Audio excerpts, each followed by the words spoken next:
বিশ্বকাপের সম্ভাব্য সেমিফাইনালিস্ট নিয়ে এক ভবিষ্যৎবাণীর আয়োজন করে স্টার স্পোর্টস। সেরা 4 দল বেছে নিতে বলা হয়েছিল সাবেক 10 ক্রিকেটারকে। 10 জনের সবাই ভারতকে সেমিফাইনালের তালিকায় রেখেছেন, আর দ্বিতীয় সর্বোচ্চ 9 জন সেমিফাইনালে রেখেছেন বর্তমান চ্যাম্পিয়ন ইংল্যান্ডকে। হোস্ট নেশন ওয়েস্ট ইন্ডিজকে শেষ 4-এ দেখছেন অনেকেই। স্কাই স্পোর্টসের এক আলোচনায় ইংল্যান্ডের সাবেক অধিনায়ক এভিন মর্গান এগিয়ে রাখছেন ভারতকে।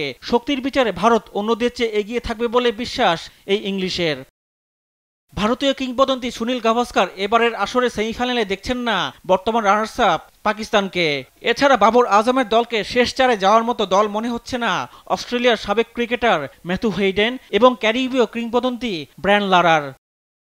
সবচেয়ে মজার বিষয় হলো, পাকিস্তানকে সেমিফাইনালের তালিকা থেকে বাদ দিলেও আফগানিস্তানকে সম্ভাব্য সেমিফাইনাল লিস্টে রাখছেন লারা। এছাড়া এই তালিকায় তিনি রেখেছেন ভারত, ইংল্যান্ড ও ওয়েস্ট ইন্ডিজকে। অস্ট্রেলিয়ার সাবেক কোচ টম মুডি শেষ 4-এ রেখেছেন নিজ দেশ অস্ট্রেলিয়াকে। এছাড়া ভারত, ইংল্যান্ড এবং দক্ষিণ আফ্রিকাকেও রাখছেন এ তালিকায়। এছাড়া 2010 বিশ্বকাপ জয়ী ইংল্যান্ডের অধিনায়ক পল কলিংউডের সেমিফাইনাল লিস্টে জায়গা পেয়েছে ভারত, ইংল্যান্ড, অস্ট্রেলিয়া এবং ওয়েস্ট ইন্ডিজ। রিফাত আঞ্জুম, দেশ টিভি, স্পোর্টস ডেস্ক।